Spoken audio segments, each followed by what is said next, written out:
Be strong.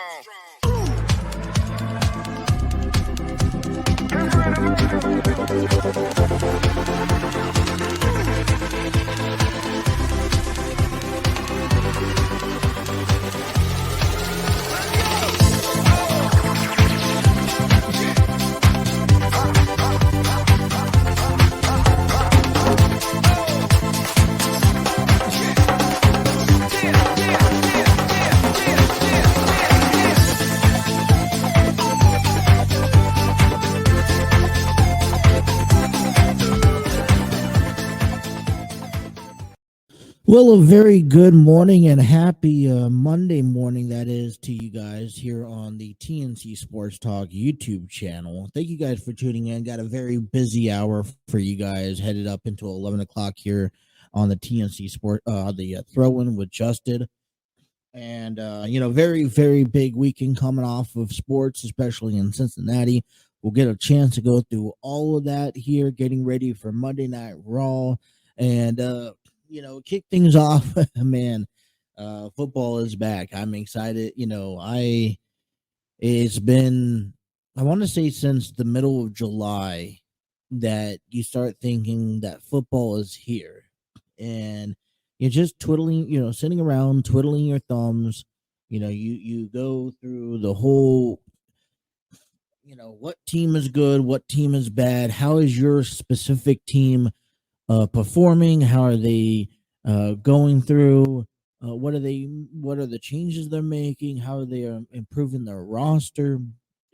And then it finally comes down. We've been waiting for this for the past couple of weeks, and we have a lot to talk about as well. And I sat here back on Thursday, and I try to give you my picks for this coming up week. And maybe I got a little bit ahead of myself. I'll admit that. Maybe I did. The reason why I say that is because, I was following around. I was listening to a lot of NFL the NFL Network, a lot of ESPN, a lot of sportscasters, journalists that were weighing in their thoughts and their opinions about teams and about positions. And, some of them I agreed with, some of them I didn't.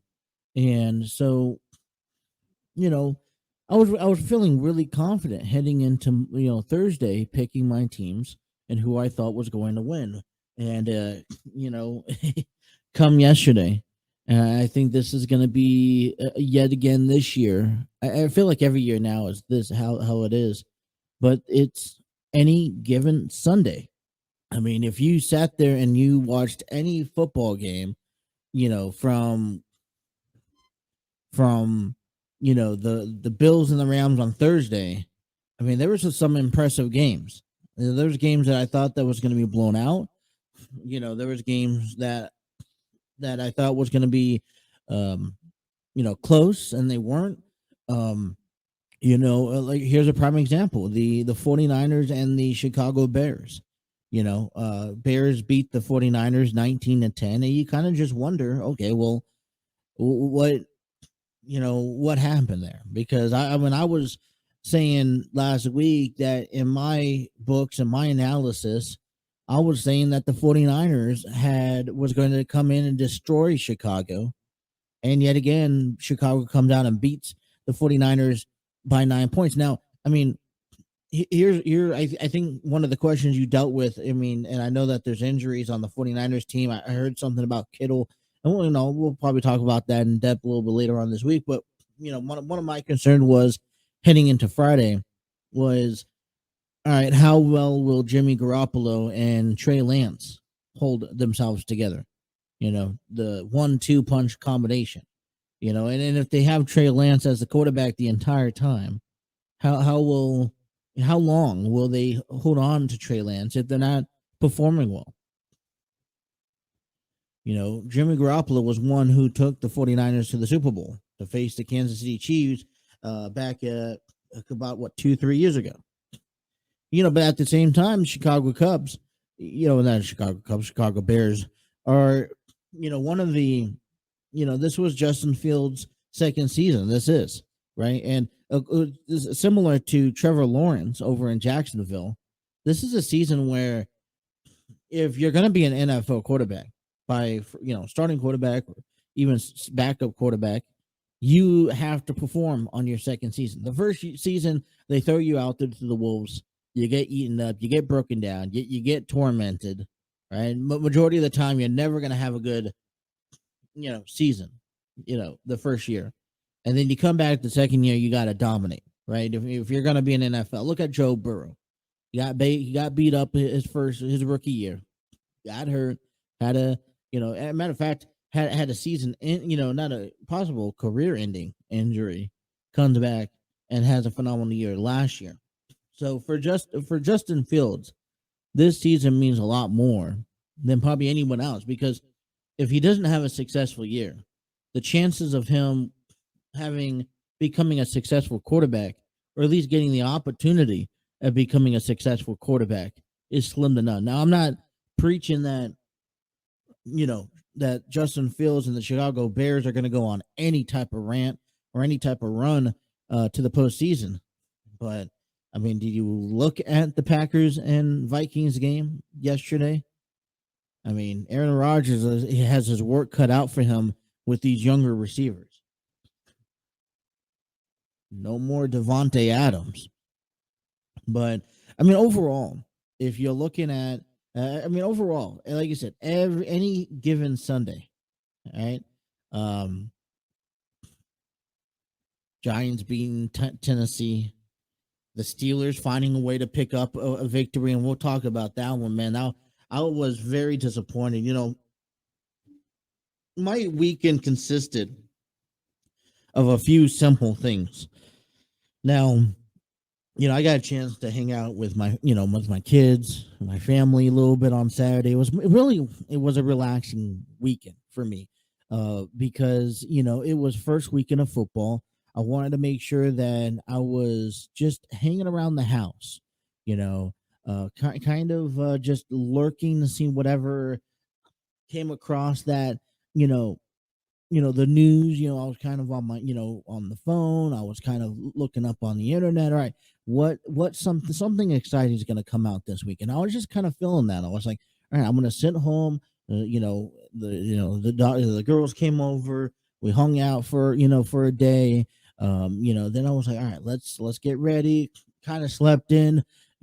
Sunday morning, it ended up waking up right in time for the Bengals and the Steelers game. Got a chance to watch that, and for the first time, I want to say in nearly almost a year, because other than the Super Bowl, I don't necessarily watch the entire football game. I'll maybe start things off in the first quarter, tune in towards maybe halftime, and then watch the last half of the fourth quarter.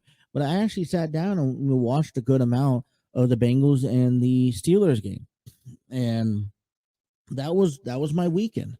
That's all I did this weekend, was relax. All right, I was waiting around for something to happen, and we were surprised. There's some teams that didn't win that we expected them to win. Vikings beating the Packers, the Giants beating the Titans, so forth, and moving on. But any given Sunday, and I think that's something that we have to get comfortable with. I know we used it a lot last year. Hell, I mean, you seen it week in and week out, season in and season out. But it's gonna be it keeps you on your toes. And I think I kind of went into the picking my teams prematurely, and realistically, like, I went in and I gave him my hype last Thursday, and I was so confident this team is gonna win, so confident and that team is gonna win. And I was counting it this morning. Now I'm gonna recount it here. 1, 2. I got 9 so far out of 1.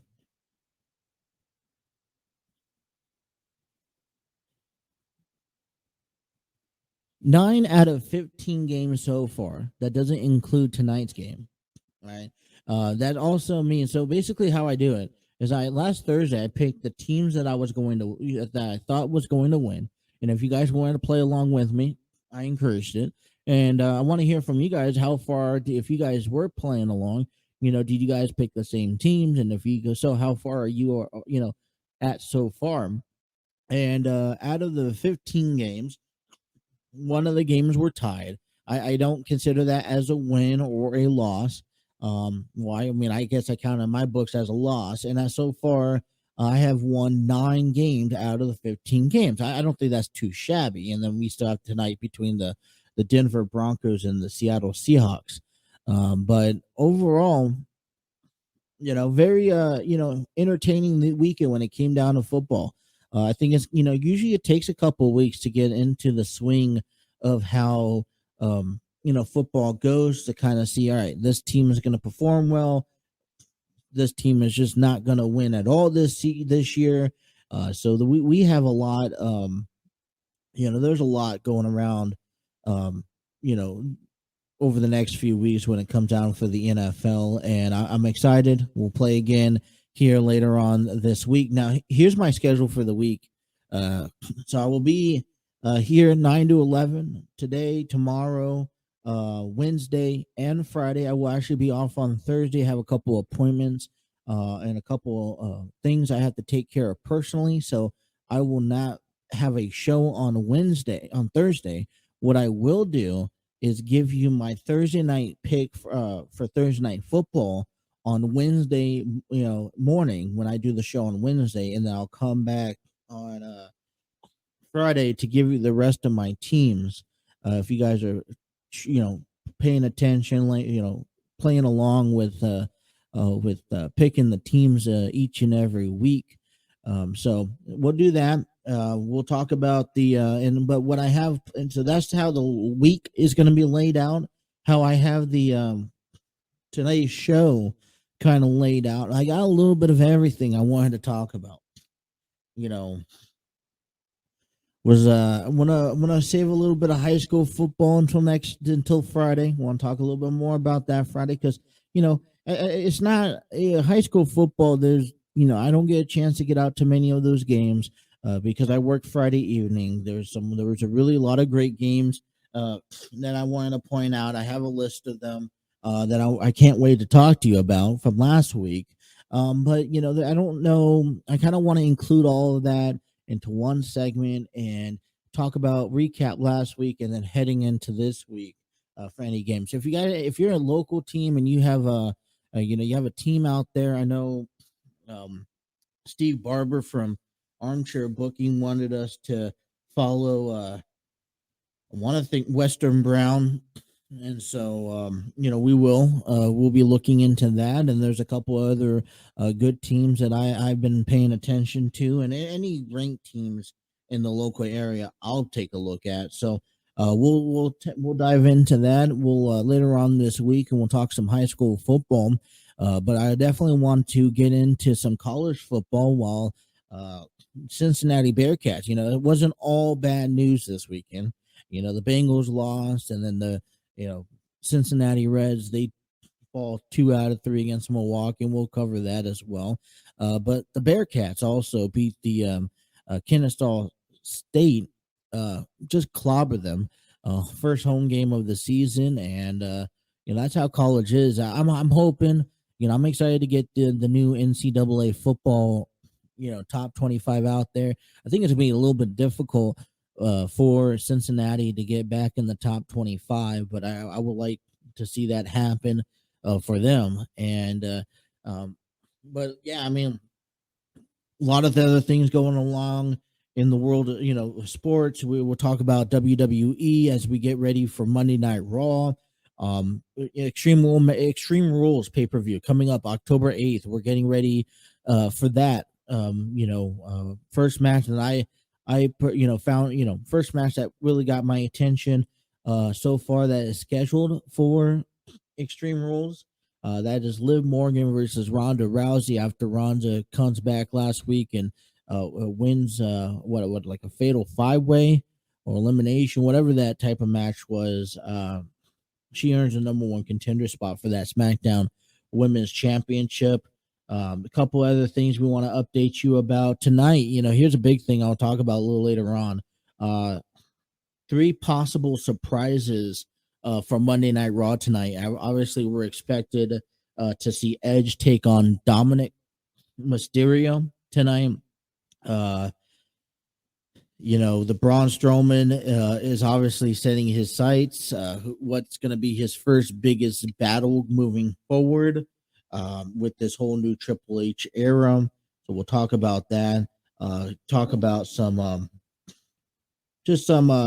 so give you some MLB updates and talk about some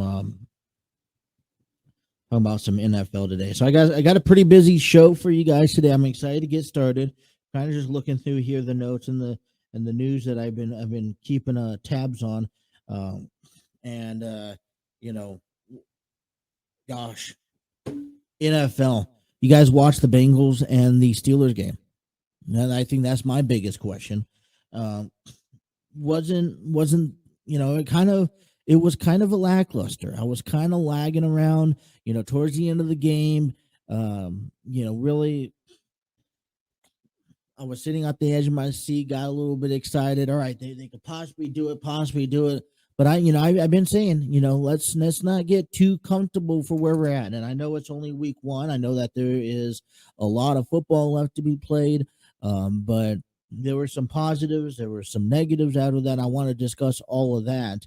But man, I mean, I don't know about you, but I felt a little bit of, hey, this is the typical Bengals. They get you excited for failure. And I wasn't too pleased with their performance. There could have been a lot of work. And I think that's what we're going to be coming back from our first break and talking about. So we're going to be taking a timeout. We're going to get back. We got 2 hours headed up to you, taking you all the way up until 11 o'clock on this fine Monday morning. How are you guys doing out there on a Monday? And let's talk about some Cincinnati Bengals, what they did wrong, what they did great, some highlights and much more coming your way. Thank you guys for tuning in to the Throw In with Justin right here on the TNC Sports Talk YouTube channel. Burrow, step, toss it underneath, catch is made, carrying defenders with him. First is a big addition, fast, physical, brings a lot of juice to the offense. New set of downs, T. Higgins over the middle, big gain for Higgins inside the 35. Takes it in for a house call. Burrow delivers to the outside. Jamar Chase turns the corner. He's got that ridiculous speed. 3rd down and 2 at the 45, trying to convert. Burrow has to get rid of it. On the money for Chase. 1st down. In the air, cloudy throughout. It's coming at some point. Burrow on 3rd and 5. Can he get there? Extra effort on that little twist at the end. It is enough. Robert Spillane got him down low. Bengals turnovers. Burrow steps up. Again, pressure. Burrow bounces out of trouble.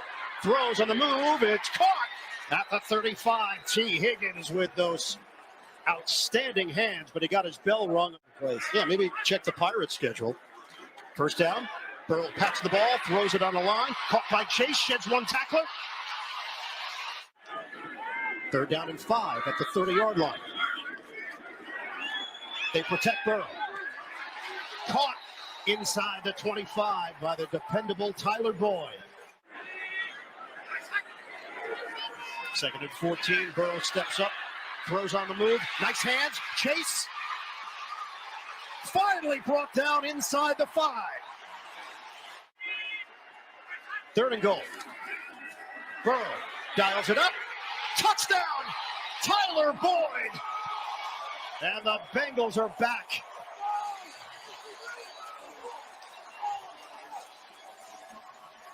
It's a perfectly placed ball, but he won this route, did Boyd, but Burrow won it with his read. Now Mixon back in the backfield. So the shift for Mixon. Bengals looking for 2. Burrow, clutch, and delivers. Mike Thomas. Very recognizable confidence. Movement. Could he have a free play? Looks that way. Burrow, sliding grab at the 40-yard line. 30-yard line, trailing by 6. Burrow. Good catch and run. Grab by Mixon. 18 yards.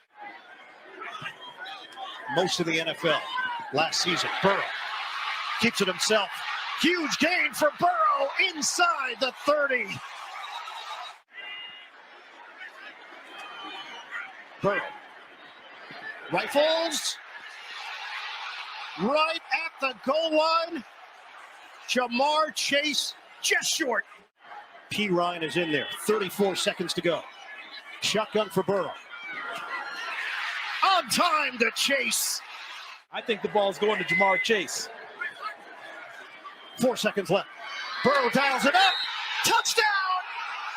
Jamar Chase!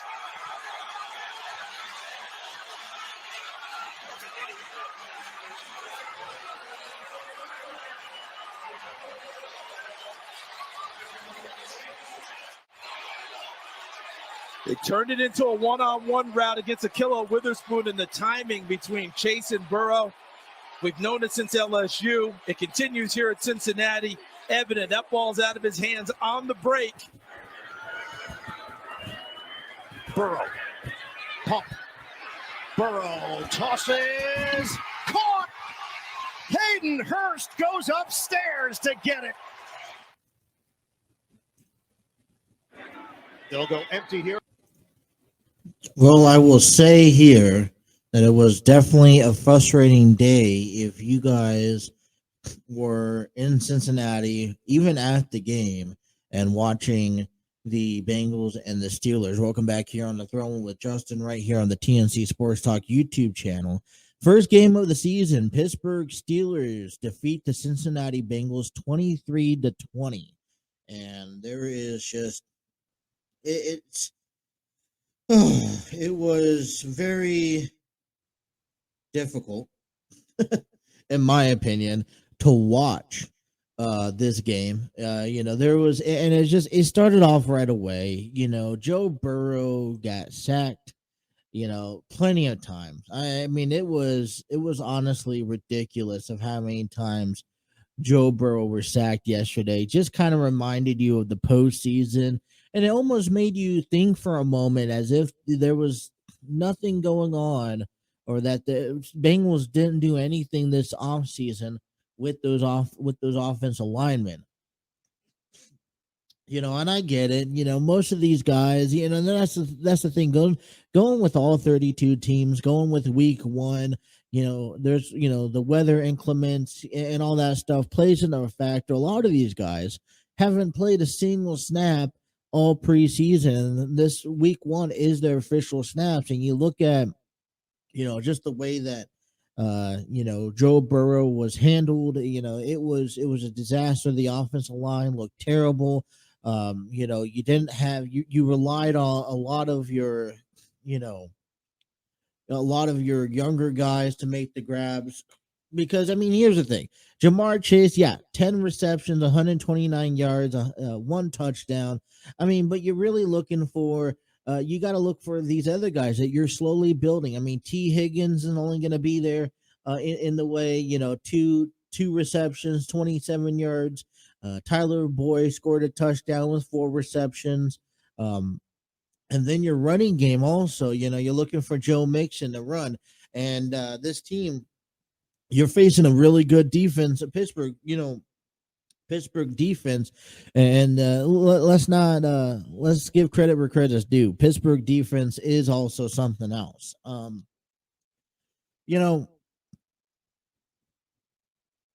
you, when you look at the Steelers, and I apologize, early Monday morning trying to get into the swing of things.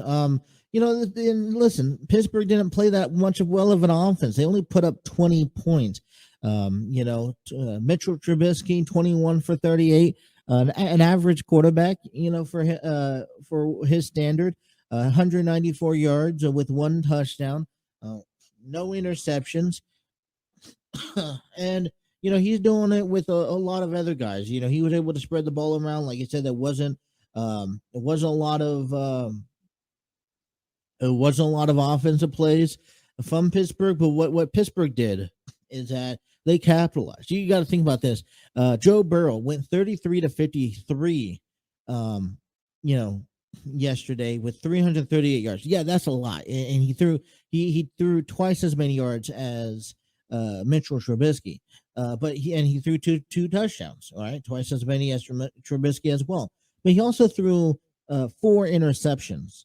Okay, I mean it's one of those things where week one's out of the way, the jitterbugs out of the way, and you're heading into Dallas, and this performance that you saw against Pittsburgh cannot happen again. It cannot happen again against a team that a division that people think you're supposed to be winning. A lot of people this year have the Bengals winning the AFC North, and I get it. It's only week one of the season, but I mean, losing week one for a team that's not supposed to lose is a little difficult to handle. It's not like your Aaron Rodgers and the Green Bay Packers. It's not like if Tom Brady was, starting the season off 0-1. It is easy for teams to get behind as when you lose the first game of the season. And what I saw yesterday in the Steelers and Bengals game, I saw, the offensive line needed a lot of work. It felt like there was the same offensive line. Matter of fact, it felt like the offensive line was worse. All right, better than they were last year. Okay. You got a lot of younger guys, a lot of new faces in the receiving slots that you have to get comfortable with. Joe Burrow needs confidence, making those passes, not being rushed.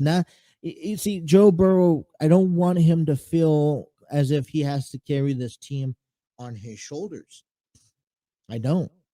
And then on top of that, you got you got a good defense. I mean that was it. I think it was an offensive mistake, and the team who makes the most mistakes loses. 4 interceptions, goes for none. Their long snapper went down, so you had to take up the backup tight end long snap for field goals, and that didn't work out. It was frustrating. It was as frustrating as watching the Padres playing because they're just consistently inconsistent. And I know that's probably early to say in week one. I'll probably get a lot of, heat for that. But, when you have a kicker, I mean, you don't want to put it all on the kicker, but he had multiple opportunities. And that's long slapper. I mean, when you miss the game-winning field goal, right? Because it was a game-winning field goal. When you miss the overtime field goal and you put the coach into a position where you have to go for it, where you need to get better territory because you just don't know what you're going to get out of your long snapper, then and you really put yourself up for failure because in the NFL you need to be able to make field goals better than anything else, and there was plenty of opportunities for field goals at the end of the game. So very disappointing. Pittsburgh headed on home to face the New England Patriots. And I just hope that this coming up week, it should really be a better week for the Bengals, especially knowing that now the Dallas Cowboys, Dak Prescott's going to have surgery on his hand. All right, he's going to be out 6 to 8 months. Expected to have that a little later on this week. And, I don't know what the backup looks like. We'll dive into that later on this week. But, Joe Burrow has his work cut out for him. Both the Ravens, as a matter of fact, both the Ravens, the Browns, and the Steelers start the season off 1-0. And we'll talk more into that when we come back. When we come back, we also want to give you 5 takeaways from the Bengals and Steelers game, plus look at around the league, all on the NFL, and much more. All right, stick around. You guys are listening to the Throw In with Justin right here on the TNC Sports Talk YouTube channel.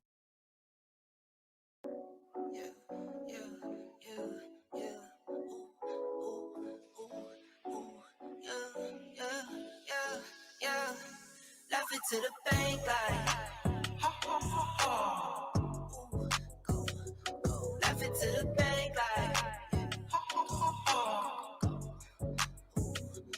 I got anything. 9:40 here on the TNC Sports Talk YouTube channel. Throw In with Justin continues taking you guys right up until 11 o'clock a.m. And this hour of the program is given to you thanks to StreamYard Studios, the proud home of the TNC Sports Talk YouTube channel. Create your podcast YouTube channels, host virtual business meetings, and conduct your own interviews all through StreamYard.com. Check out their free version today. A little disappointed in the mood set for a Monday morning after the Bengals lost, and there was multiple mistakes on both sides, and even for the Steelers side, like I said, they weren't the greatest team on the field. I still felt that the Bengals were a better team that was put out there, and it felt like the Bengals were dominating the Pittsburgh Steelers, even though they were losing. And what that results were the simple errors that the Bengals made in the fact, just the complexity of not the amount of mistakes that you make.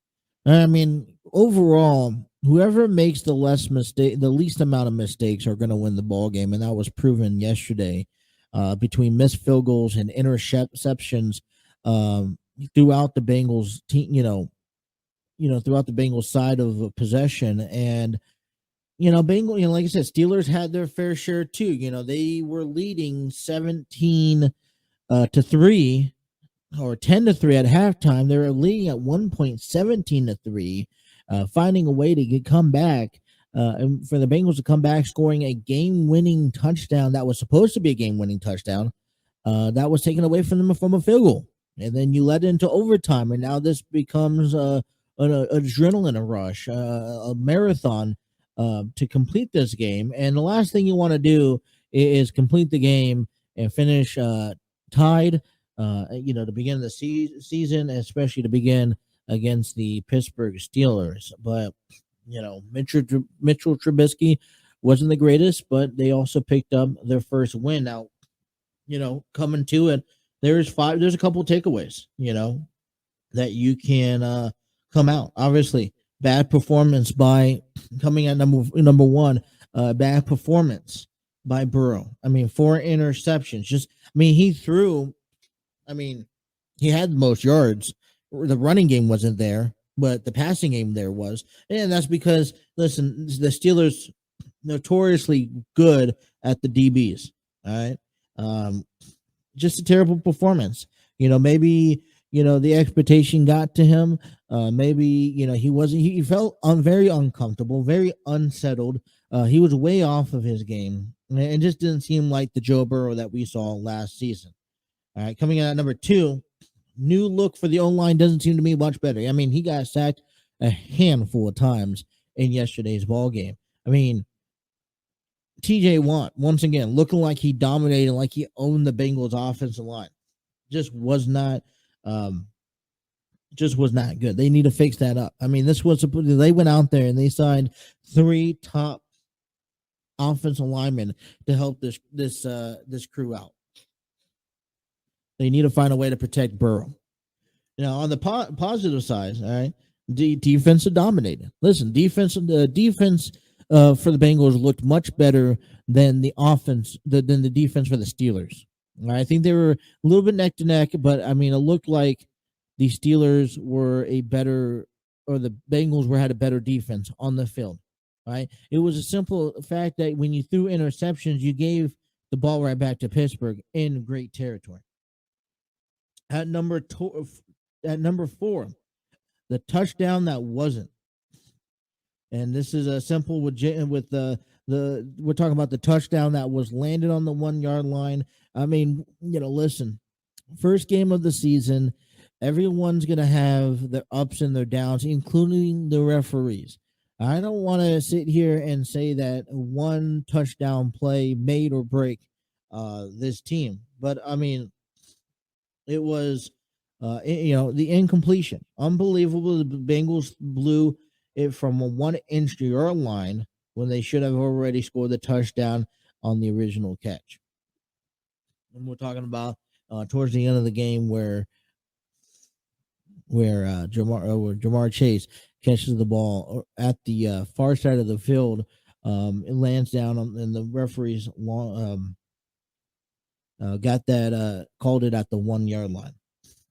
Coming at number 5, last but not least, man, you gotta hug a long snapper, man. I mean, Clark Harrison, to miss the end of the game, very devastating. Didn't give the opportunities to McPherson for the extra points, and this was a type of position where you don't expect to have second strings and third strings to long snap. And how often does a tight end in Mitchell Wilcock has really taken snaps at long snapper? You know what he's doing this morning? He's taken 1,000 snaps. And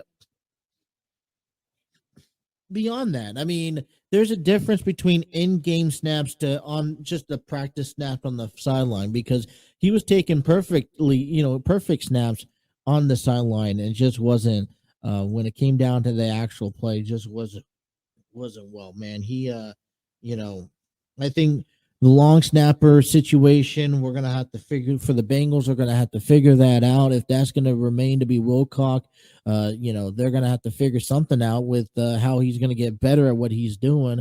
Other than that, it's I think your field goal position is in jeopardy, not because of your kicker and Evan McPherson, but because the entire team that goes out there to protect and to make the extra point all possible is not complete.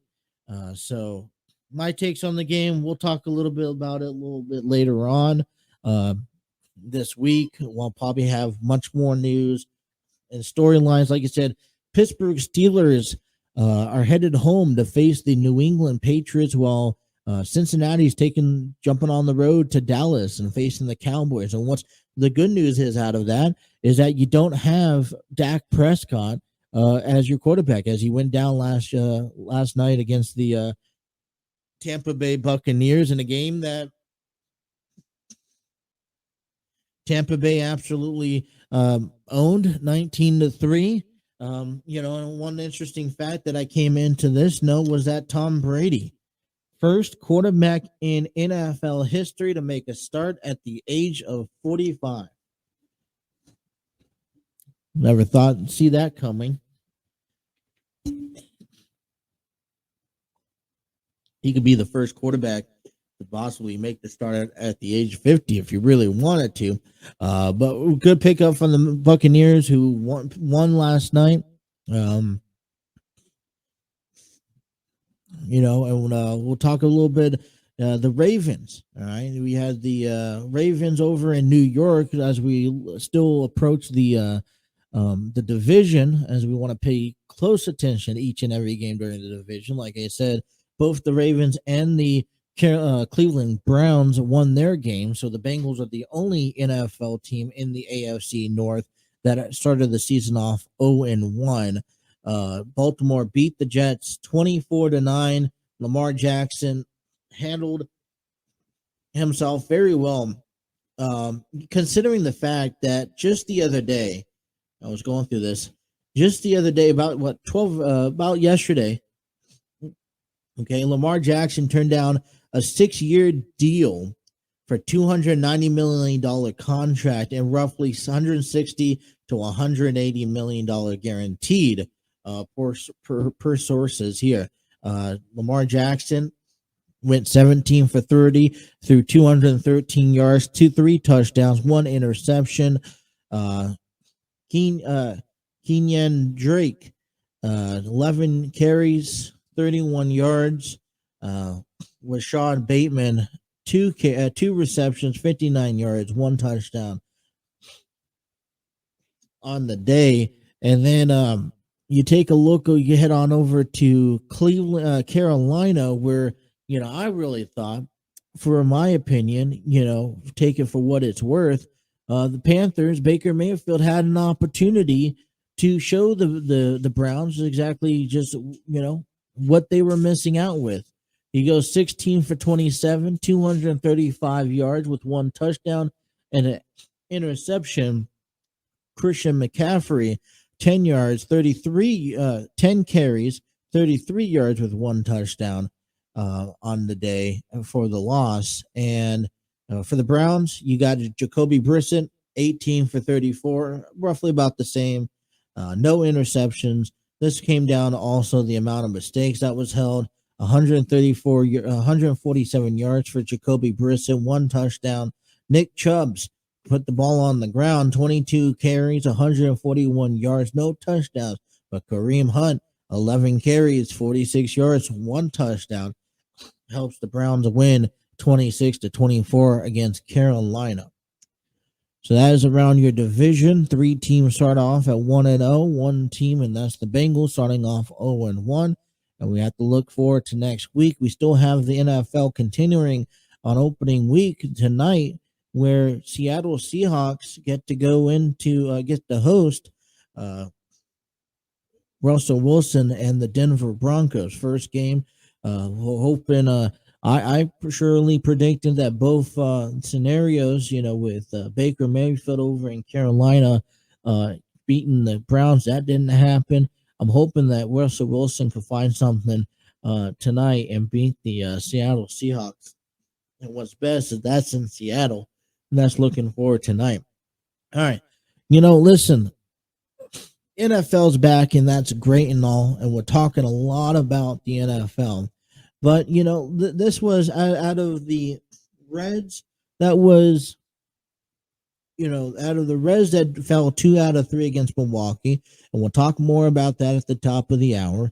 And with the Bengals losing, you're like, what is exciting to talk about in Cincinnati? Well, back on Saturday, the Cincinnati Bearcats demolished Kennesaw State Owls 63-10. And I think, with all due respect, after losing to Arkansas last week 31-24, I thought this was a very well needed win for Cincinnati.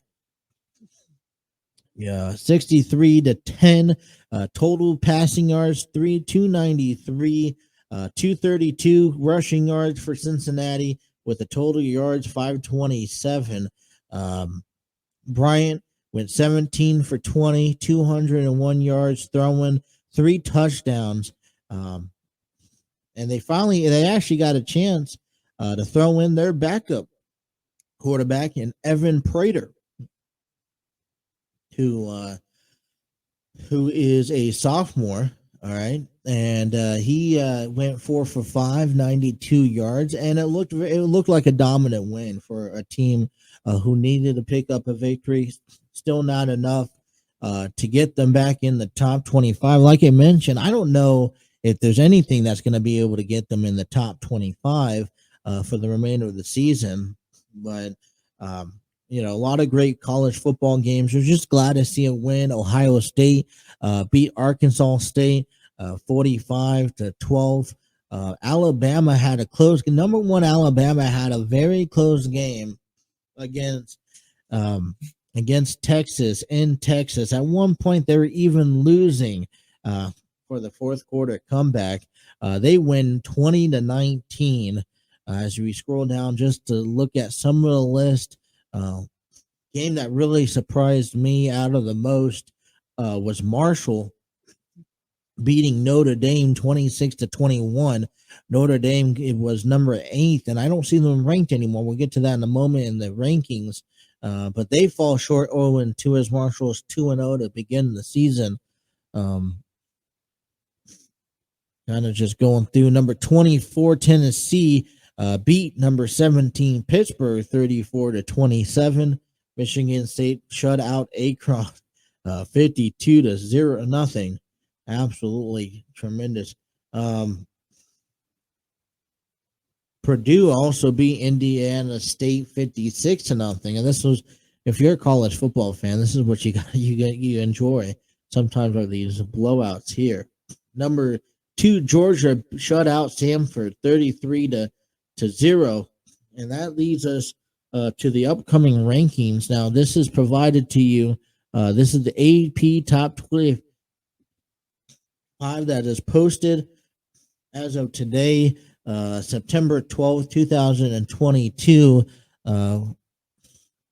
And this is all on the CBSSports.com college football website. Georgia moves up to number 1 after that dominate game over the weekend. Alabama falls to number 2. Ohio State's number 3, and Michigan's number 4. As I mentioned earlier, I don't see any Notre Dame on this list. Oregon's sitting at number 25. Texas A&M falls short to number 24 in the rankings. Florida's sitting at 18. Arkansas has moved up to number 10. Kentucky is sitting at number 9 also. So they moved up 11 spots as they ended up beating Florida back on Saturday, 26-16. They're 2-0 on the season. All right, you have the talking about Kentucky. We'll talk about this a little bit more later on this week. Well, they'll be facing Youngstown State at 12 p.m. Noon on September 17th for their game 3. Tickets are available at $22 a piece. If you're in Cincinnati, taking a look at the upcoming game that we have for you for this Saturday is against Miami, Ohio. That kickoff will be at 12 p.m. also for that game. All right, we're reached the end of the hour number 1. We're getting a little rocky here on a Monday, so I'm going to take a step aside, take a break, and get to hour number 2. I want to talk about the Reds and how they played, and talk about the updating standings. And the reason why is a little bit more because Adam Wainwright, Yadier Molina, and all Albert Pujols are making some big headlines as the pennant race continues. Thank you guys for tuning in to the Throw-In with Justin here. I'll take you guys up into 11. Hour number 2 comes right after this here on the TNC Sports Talk YouTube channel. He's got Friedel in a 3-2 count, and that one is in there. A called strike 3. So we start the day with a backwards K. There's a swing and a miss. He's got back-to-back Ks to start this game. Got a chance to strike out the side here in the first inning. And he does. Brandon Woodruff with the cheddar cheese. Rowdy Tellez coming up now. Brewers in business. 2 on and nobody out. And he sends that one down the right field line. That is going to bounce off the fence. Yelich scores easily. Adames going to be waved home. And the throw comes in late. Adames is in. Rowdy Tellez with a 2 RBI double. And the Brewers strike first this afternoon. Reds could get a run back here. Lopez high in the air, down the right field line. Renfroe racing over. Out of our view, that's a fair ball. Fraley scores. Lopez up to second base. Reynolds chips into the air to right. Renfroe coming on, picking up speed. It falls fair. Lopez around third. He scores. Reynolds ties the game. It's 2-2. See if Yelich can deliver here with 2 outs. He had a single to the opposite field his last time up. And he goes that way again. Base hit. Peterson is in. Yelich with a 2-out RBI single. 3-2 Milwaukee. Oh, that ball's hit hard. Way back. Willie is watching. This one is long gone. Willie Adames, 2-run home run. 5-2 Brewers. All right, Rowdy Tellez is in there. He had a 2-run double his first time up. That ball's hit hard down the right field line. That's got a chance. And it is up and out of here. Rowdy Tellez with a home run. A laser beam into the bleachers in right. Just as Adames had tied him for the club lead, Rowdy snatches it back. Makes it 6-2 Milwaukee. Rowdy 2 for 2, home run number 29, back in that 4-run second inning for the Crew. There's a drive. That's way back. And it is number 30 for Rowdy Tellez. Have a day, Rowdy. 3 for 3, a double and 2 homers. 4 runs batted in, and it's 7-2 Brewers. 2 balls, 2 strikes, and the pitch. Struck him out swinging with a beautiful changeup. 1 ball, 2 strikes, and down he goes. Woodruff with 10 Ks through 5 innings. Steer will reach on a leadoff single in the 7th. Now here comes Lopez now, the switch hitter. Rips this ball to deep right. Renfroe looking up, and that is gone. The first big league homer for Alejo Lopez. And now the Reds are in business in the ninth. 2-1. Grounded to third base. Peterson throws to first. Bouncer gets away. The Reds are within 2, and the tying runs are in scoring position with nobody out. What does he go with? 1 and 2 the count. Game on the line. Williams deals. And a swing and a miss. He struck him out. The ball game is over. The Brewers win. Devin Williams finishes off the Reds. All right, so not a great weekend here if you are a Reds fan. They lose 7-6 against Milwaukee. They also fell short 1-5 last Saturday night. They fall 2 out of 3 against Milwaukee, and like I said, the case is trying to sabotage a team that is trying to go to the playoffs, and they it didn't work so well. They had a good series against Chicago, and it looked like for a moment they were going to have a good series against Milwaukee with a 8-2 win on Friday night, and it didn't work out that well. Couple fun things to look at when you look at Lopez's home run, and Reds are now moved to 56 and 82, fourth in the NL Central, and they get to come home tonight and kick off a 4-game series in 3 days against the Pittsburgh Pirates. You got Mike Minor on the mound tonight. First pitch is at 6:40 Eastern. Mike Minor, 4.10, who's 4-10 on the season, 5.70 ERA, and then you also have Bryce Wilson, who is 2-8. 6.11 ERA. Last pitch was back on September 7th. He went 6 innings, 7 hits, 4 runs, 3 strikeouts on a no decision for the Pirates. When you look at Mike Minor, who went out there last time back on the 7th against Chicago, he won the game. He went 5 2/3 of an inning, 10 hits allowed, 1 run, 1 walk, and 3 strikeouts. That is what we're looking at tonight. Like I said, they play a doubleheader tomorrow, wrap up a 3-game series on Wednesday, before they get to face the Chicago Cubs in a 5-game series that's coming up this week. You talk about not the Chicago Cubs, I'm sorry, St. Louis Cardinals. And you talk about the St. Louis Cardinals, and I think they make bigger news to going around than anything else because they picked up 2 of 3 against Pittsburgh in Pittsburgh, winning yesterday and a final score of 4-3, and also picking up their victory on Saturday 7-5. And so if you look at the current standings, they are currently sitting at 83 and 58, going to be above 500. And this is 15 consecutive years that these St. Louis Cardinals have been above 500. And it's no joke with how 15, the Cardinals win their 82nd game of the season, ensuring 15 consecutive winning seasons for the franchise. And it's crazy how the era, and we talk about this era, the era of Adam Wainwright, the era of Yadier Molina, and the era of Albert Pujols. Now, given Albert Pujols went to Los Angeles and played for the Angels for several years, it's very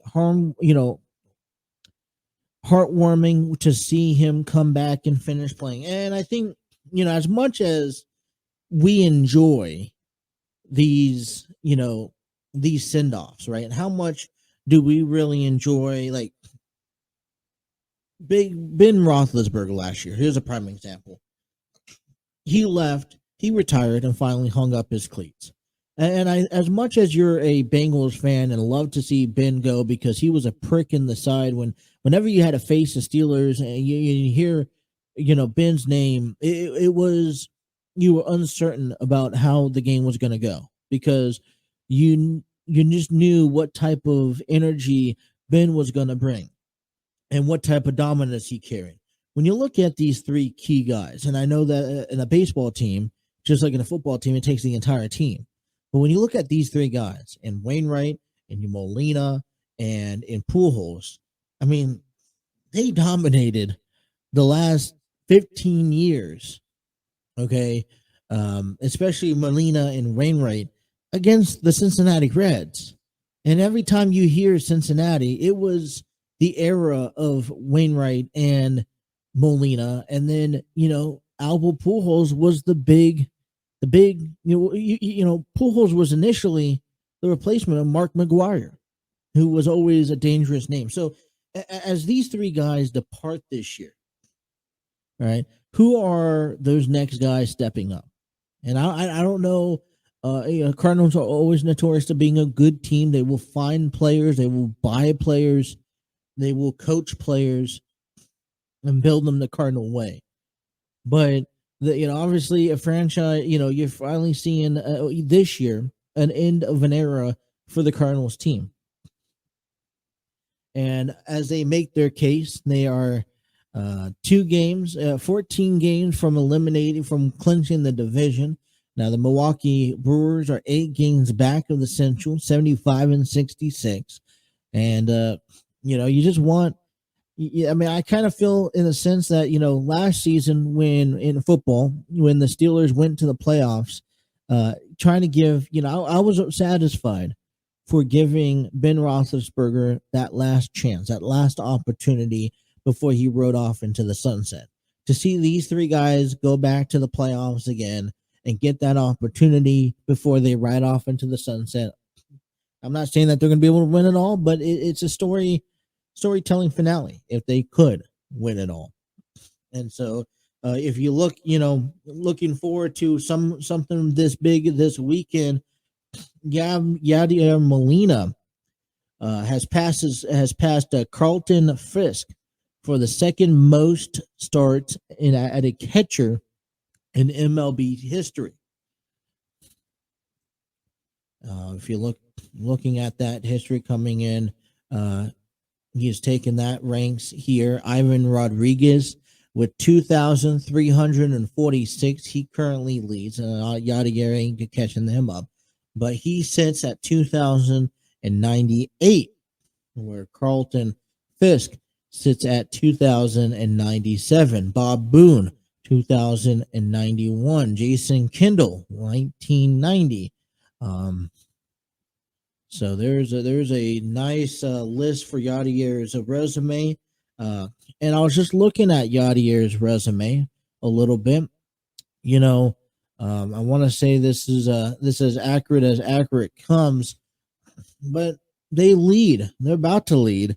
Yadi, with the combination of Adam Wainwright and Yadier Molina, has 324 games started with each other as a pitcher and catcher combination, which you haven't really seen.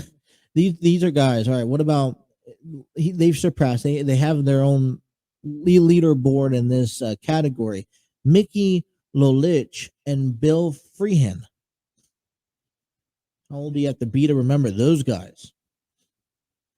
But it's just taking a look at the Cardinals history and everything going on there. Also, Albert Pujols over the weekend passes Alex Rodriguez for the 4th most home runs in MLB history, sitting at 697, trying to get to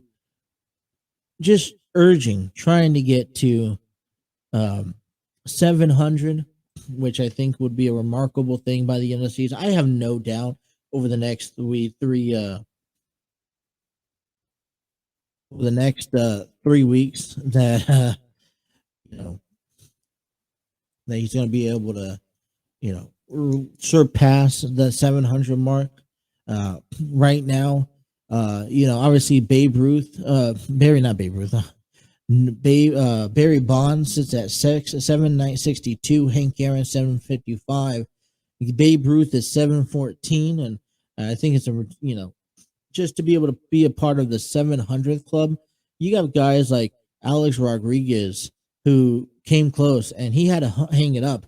How hard is it for a player to hang up? If you're 3 home runs away, think about it. 3 home runs away from 700. If he doesn't get a home run the rest of the season, and the Cardinals ask him to come back for one more year, do you think he does it? Or you think he rides off into the sunset there?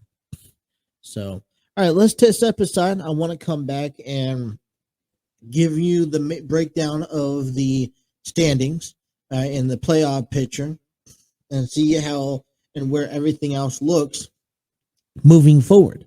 All right, we'll take you up into 11 right here on the TNC Sports Talk YouTube channel.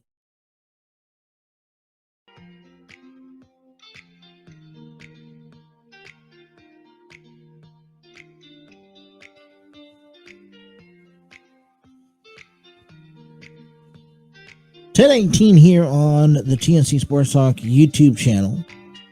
The Throw-In with Justin takes you right up until 11 o'clock here on a Monday morning.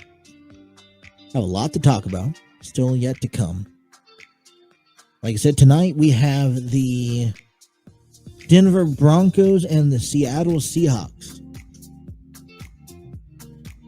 Russell Wilson will return in his first game out of Seattle, back to Seattle to face the Seahawks. How will that go?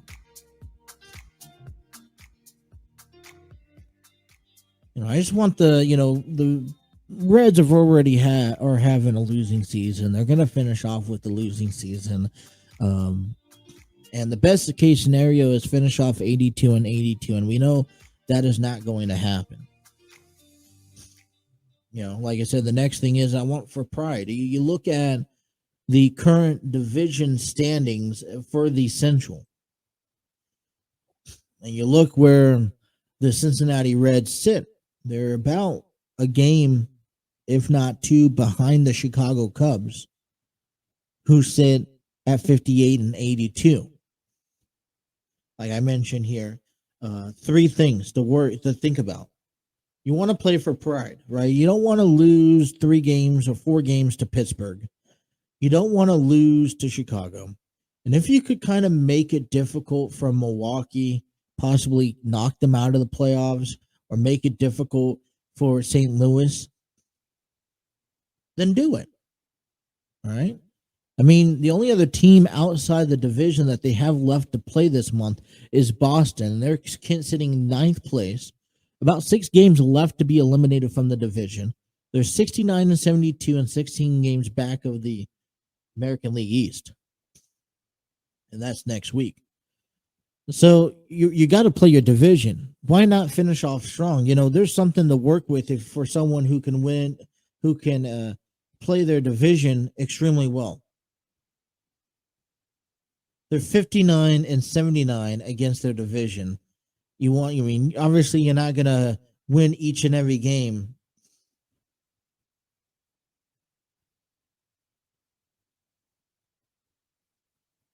But I would like there to be, you have Chicago going to be in New York. Milwaukee and St. Louis has a 3-game series beginning tonight or tomorrow night. And I think it's the 3-game series. So why can't you go on to trying to just play a little bit of sabotage? As we take a look at the division, there's only one team this weekend that has clinched a playoff berth, and that is the Los Angeles Dodgers, sitting at 96-43. You kind of assume that they should have clinched it about a week ago. Those San Diego Padres keep lingering around, and now they are 3 games away, 3 wins away from clinching the National League West, and we could always already assume that the Dodgers have won the National League West with how far apart. And with the Padres, coming in, the Dodgers went to San Diego. All right, last weekend it was the Padres going to the Dodgers, and this weekend, was the Dodgers going to the Padres. And the same results. There was it is if you're a Padres fan, and I'm a Padres fan, it is frustrating to see that you can play well against other teams, but not against the Dodgers. It is really most frustrating part. Now, I mean, here's the thing with the Padres. Here's the thing about the National League West. Okay, you stand alone. The Dodgers about to win the division. The Padres are still in the hunt. They're 3 games out from the division, but they're still in the wild card. All right, with the Giants sitting at 67-73 in the division. The rest, the Giants, the Diamondbacks, and the Rockies are out of the National League West. Therefore, the only 2 teams that really have a chance in the wild card hunt are the San Francisco Giants, maybe the Arizona Diamondbacks in that division. I know this sounds confusing. Just bear with me. So as of right now, we look at the National League East while we're in the National League. New York Mets 89-52. The Atlanta Braves right behind them at 87. They lost 2. And we'll get into what coming games that are coming up here later on this week. Philadelphia is a game and a half above in the middle of the wild card. They hold the middle position at 78-62. And you take a look over in the and then the second wild card team is the Atlanta Braves, 10.5 games above. All right, take a look in the American League here real fast. No teams expected to clinch quite yet a playoff berth. Houston are about 12 games away from the division. I would assume that you can put them down in the marker for a division win, but Seattle's only half a game above in their wild card. Cleveland came in, took care of business, swept the Minnesota Twins over the weekend, and took that first place. They are 73-65. The Minnesota Twins are 69-70, currently sitting in third place. They're currently 4.5 games back. Chicago White Sox 2.5 games back at 72-69, looking to try to find their last legs getting in. The New York Yankees sit 5.5 games ahead of the Tampa Bay Rays. Toronto on the outside looking in. And looking for a wild card opportunity. All right, how the playoff picture looks as of right now. All right, start you off in the American League. Houston still up number 1, followed by the Yankees and the Guardians at 2 and 3.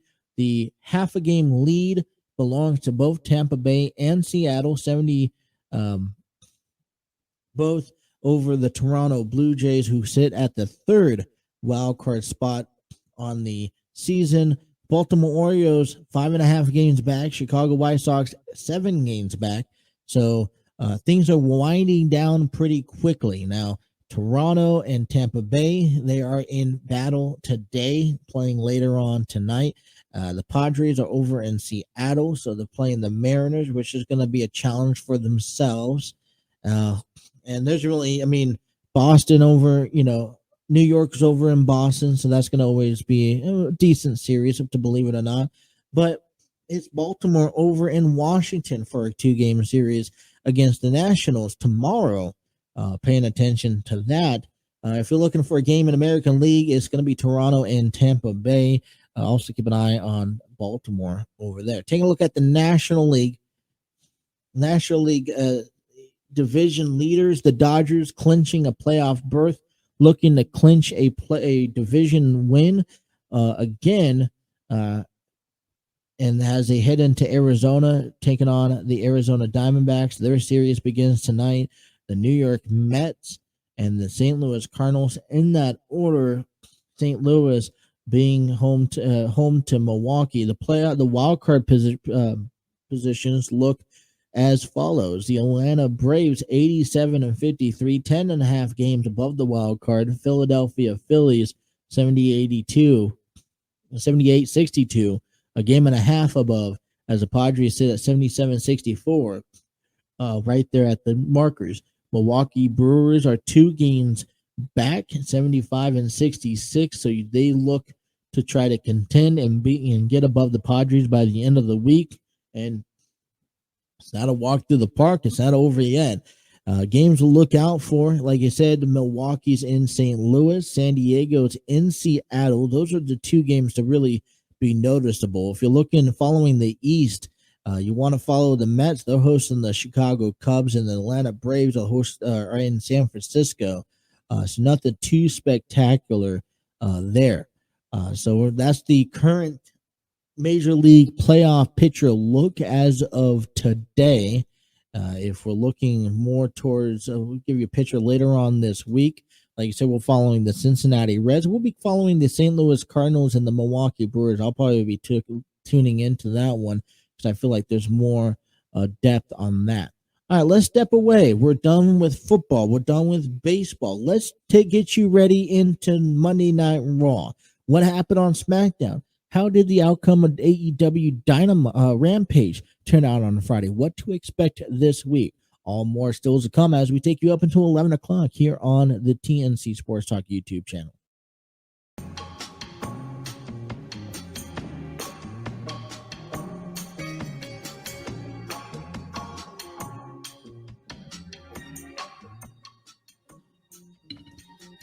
Epidemic Sound. Discover your world-class artists, composers, and bands.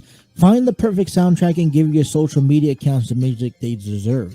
Epidemic Sound is a royalty-free music link. For more information, check out epidemicsound.com.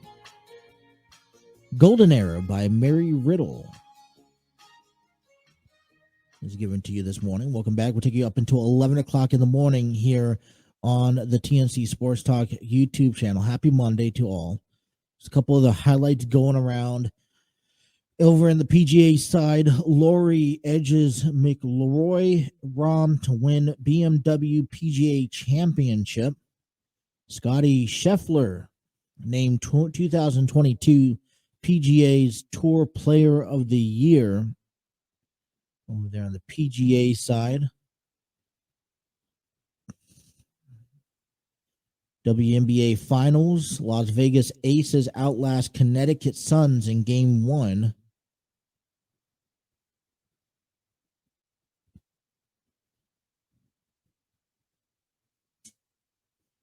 As we also look for the U.S. Open, Carlos Alcaraz, 19, tops Casper Ruud to win his first Grand Slam. Alcaraz becomes the second youngest player to win a men's U.S. Open title at 19, 128 days old. Also, NASCAR playoffs at Kansas. Bubba Wallace silenced doubters with second Cup Series win in Hollywood Casino 400. The NASCAR playoffs have now gone 2 straight weeks without a playoff driver winning. So that will continue. We'll talk a little bit more, dive a little bit more about that a little later on. And this week, coming up later on this week, what I think is going to be a good topic and something that I didn't get to today is looking forward into tomorrow.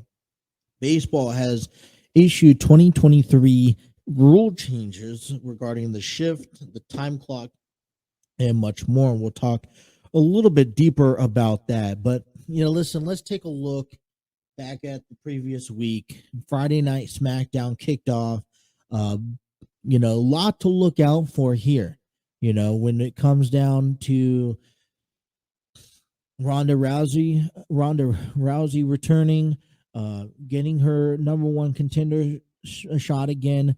Now, I'm going to say this, and this is the first match for Extreme Rules. It's Ronda Rousey versus Liv Morgan for the SmackDown Women's Championship. That's the first match I've seen advertised so far for that's coming up October 8th. Now, we still have some time. We have about a month away, but it will creep up right around the corner.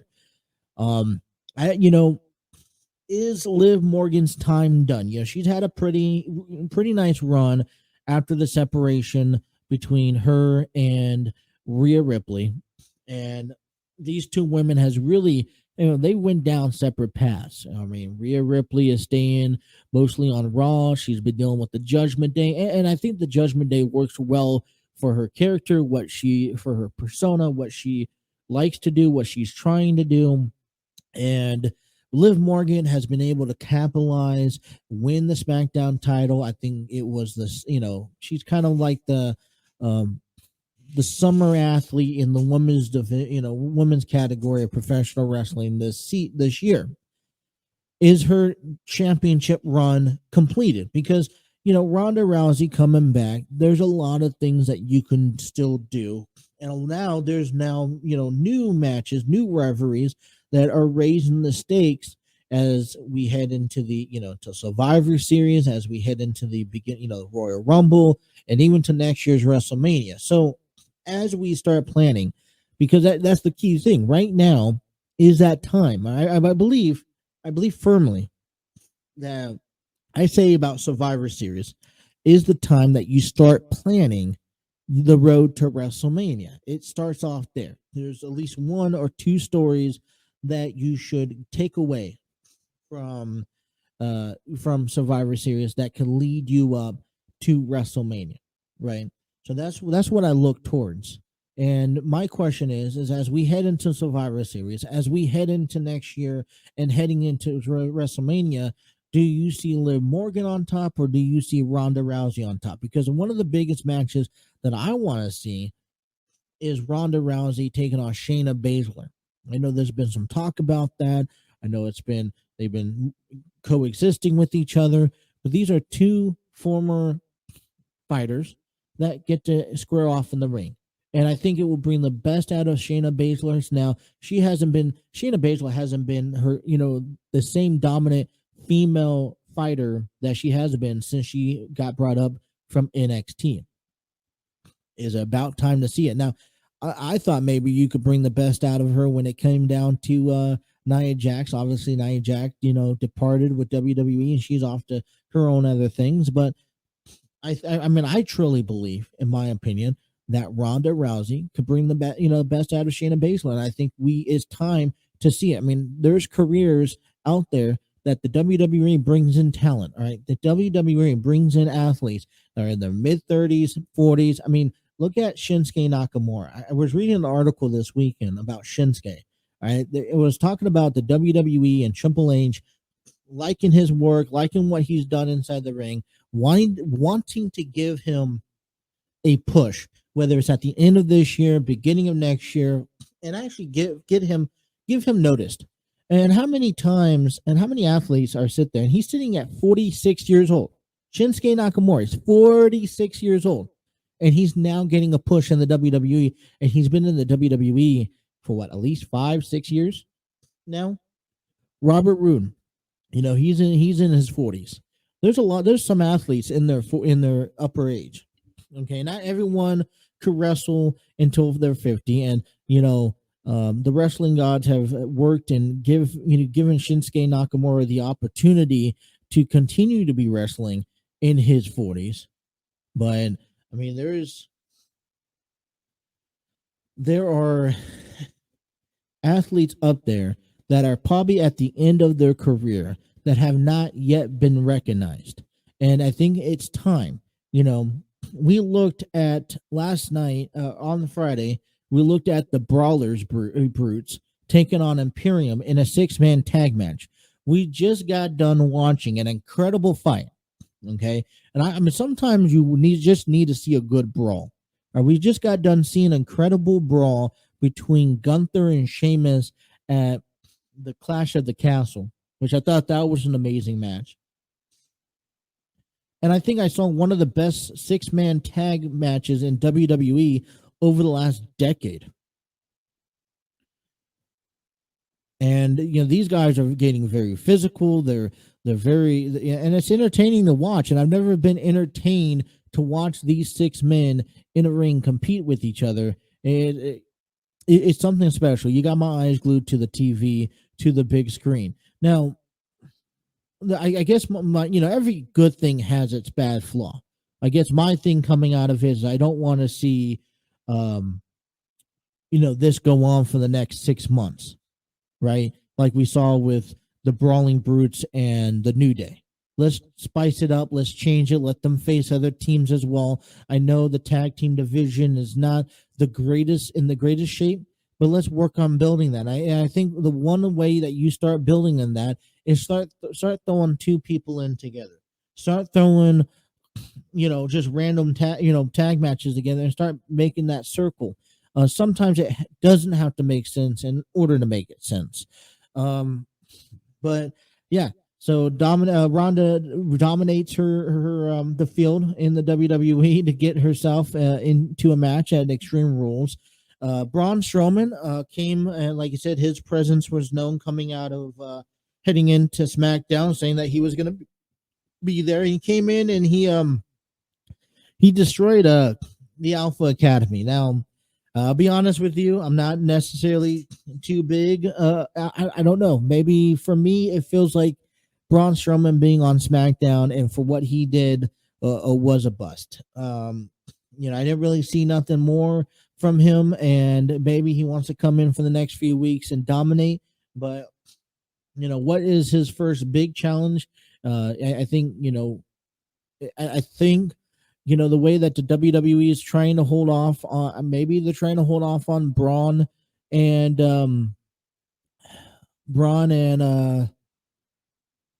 Roman until maybe Survivor Series. I don't know the game plan. I'm not going to try to predict the game plan. But I don't want a monster among men roaming around the WWE, just annihilating anyone he sees just for the hell of it. If he's coming back and he's coming back to make a point, he should come back and make a point at the championships dispense, which I think a lot of people want to see. Maybe the timing's not right, but maybe find a feud in between then, just because. We head into a couple other interesting things that we see here on SmackDown. At least I liked. We saw more. Karrion Kross basically chokes out Drew McIntyre. And this was to end SmackDown. I really enjoyed this. I am finally enjoying the fact that the WWE has something to do with Karrion Kross, and this was a guy who's been very, very talented, has a lot of success outside the WWE, and it just needs that little opportunity window, and he has it. And I think this with Drew McIntyre, he's a great opponent. Taking him into Extreme Rules, hopefully Survivor Series. I think this will be a great this is a great opportunity to build him, and I know fans are already behind it. The biggest thing coming out of SmackDown, and I got to do this before I cut to my last break. All right, the biggest thing coming out of SmackDown is Solo Sikoa initiating his entry into the Bloodline, being accepted. No Roman Reigns. All right. We'll see how that goes. I wonder if there's going to be a little tension between Solo and Roman Reigns. I can kind of feel that. And I guess my other question to SmackDown or to the Bloodline is, realistically, you have Solo Sikoa. How long are you keeping Sami Zayn? I know he's your pawn. I know he's going to do your dirty work and try to basically take the heat for you on everything that you do. But how long do you really see Sami Zayn as part of the Bloodline? I mean, at the beginning, it was fun. It was interesting. It was new. But coming up, but now, now Solo coming up. They're establishing themselves. I think you could kind of maybe. I don't want to keep Sami Zayn. For me, I think it's a waste of time. But all right, we got to take our last break of the show. When we come back, we'll talk about a little bit of Rampage Dynamite, what happened between Darby Allin and Sammy Guevara, plus to what look forward to this week in professional wrestling. All still to come, taking you up until till 11 here on the TNC Sports Talk YouTube channel. If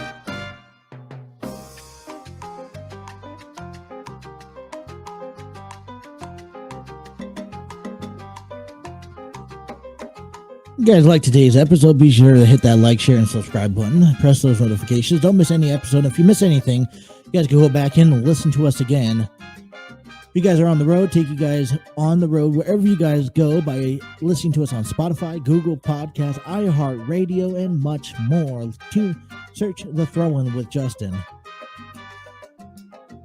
for more information. All right, crazy week. Wrapping up last week after the fallout of All Out, AEW's pay-per-view. And we head right back into things when it comes down to Rampage.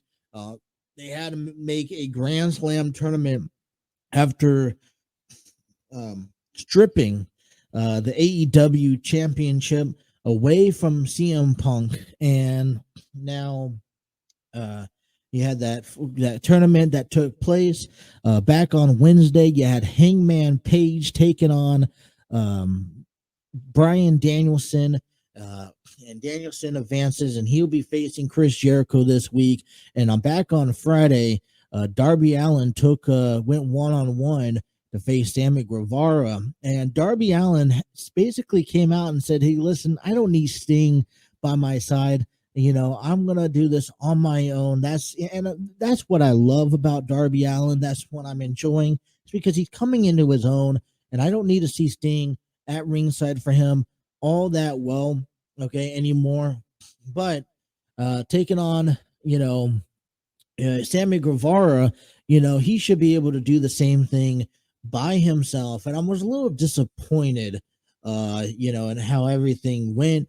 But Sammy Guevara picks up the victory thanks to Tay Mello, who has definitely had her hand involved. They used Sammy Guevara used the skateboard with Darby Allin, and now Sammy Guevara is headed on to face Jon Moxley this week, because coming up next week, if I'm not mistaken, I believe it's next week, is the Grand Slam, AEW's Grand Slam. We also saw Claudio defend his Ring of Honor championship against Dax Harwood. Incredible match. Claudio comes away with the victory. Samoa Joe, on this case, he also comes out, and Ring of Honor champion gets reactions from Sterling, who wants a match for that Ring of Honor championship, and apparently it's going to happen next week in Buffalo. It's going to happen next week in Albany. So this week in Albany, we'll put it that way. So some upcoming impressive matches still yet to come. Like I said, Grand Slam round 2. Like I said, Danielson and Jericho, Guevara, and Moxley, and then also expected to see Samoa Joe in action against Sterling for the Ring of Honor championships. If I missed anything, probably have. Just let me know. We'll talk a little bit more about it when closer to come. But what are we looking for this week in the world of professional wrestling?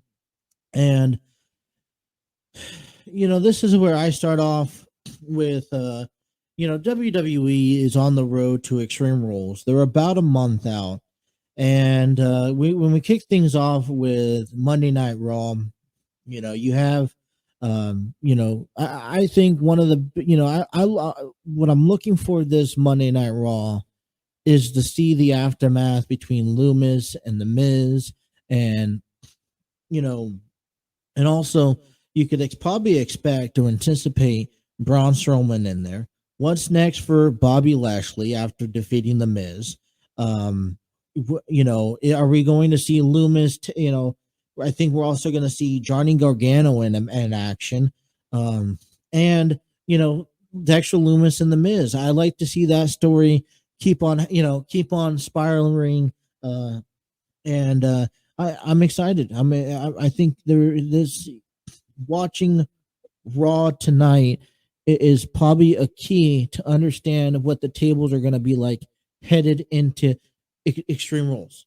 And even if they don't make matches for Extreme Rules quite yet, I think there's a lot that can be said, because there's a 3-hour impactful show, and now you have a lot of things to look forward to. There are not only things that we look forward to, right, from what happened last week, but there's things that we look forward to just because they're already planned for this week. For example, we don't know what's going to happen between Loomis and The Miz. We don't know what's going to happen. Braun Strowman has not made an announcement of showing up tonight. Okay. What do we do know? We know that Damage Control is aimed to take all the gold, just like Toxic Attraction. I don't know if that's going to be very well perceived or very well successful, but that's what their intentions are. we know that Dominic Mysterio stands with the Judgment Day, and he will be facing Edge tonight on Raw. We know that Johnny Gargano is supposed to be in action on Raw tonight against who? I'm unaware. And then so there is plenty of action. Plus, like I said, your U.S. champion Braun Strowman or probably Lashley is supposed to, is still running the reins. And I don't know if you're going to see the Bloodline on Raw tonight. I highly doubt it. All right, but there are now steps. What I am enjoying about Monday Night Raw, SmackDown is that now you can see that there are storylines being created, and there's different segments that cover different storylines. And it's like, all right, now you got to watch it to see exactly how these storylines unfold. All right, same thing when we head on to SmackDown. So when I'm looking for the WWE, I'm very intrigued to see Edge versus Dominic Mysterio. I think that's going to be a great match, and I'm glad to be able to talk about it tomorrow with you guys. I want to see what happens with Braun Strowman. He's been back for a week. What is his path in the WWE now? Is it for that WWE championship, and does he get that opportunity, or does he have to go through someone else in the meantime before he gets that opportunity? The bloodline grows. Solo Sikoa becomes a member. I want to see what Drew McIntyre's response is after being put to sleep from Karrion Kross. So there's a lot to look forward to on SmackDown. Also at AEW, as we have the Grand Slam tournament continuing this week. All right. I think Sammy Guevara and Jon Moxley, probably not one of my favorites. We'll talk more about that Wednesday. And then let's not forget what's going on. Don't forget Bryan Danielson and Chris Jericho. I think that's going to be my more favorable match to watch out for. I'll talk about that Wednesday. And then I also want to know what more about, so people are suspended, right? Apparently there's supposed to be now an investigation due process. What is that going to be like? Are they going to share all that with AEW? You think, there's content going on behind, there's stuff going on behind stage, right? Behind the curtain. How much is AEW going to give us about that? And who's going to be all involved? Is that a business move that you decide, hey, yeah, let's bring their problems out here and make it known to everyone because everyone knows the truth anyways. So we'll see how they use, Tony Khan last week came out, made the suspensions to a handful of athletes. They had to strip the titles away, guys including like Punk and Omega and the Young Bucks. And now Punk's going under the knife again. So we will see. I want to see more on what's being done. And I love seeing the action to go a part of it. So a lot going on this weekend. Just getting started here on Monday. We'll be back tomorrow, Wednesday. We'll be off Thursday and then return on Friday. If you guys have any comments, you guys want us to talk about a certain subject or anything going along, you guys check us out. Don't forget football tonight, Monday Night Football, first Monday Night Football of the season, the Denver Broncos and the Seattle Seahawks. And let's not forget, last but not least, we have the Cincinnati Reds kicking off a 4-game series against the Pittsburgh Pirates. That all begins tonight. Thank you guys for tuning in to the Throw-In with Justin. We'll be back tomorrow, and you guys are listening to the Throw-In here on the TNC Sports Talk YouTube channel. You guys have a great rest of your day.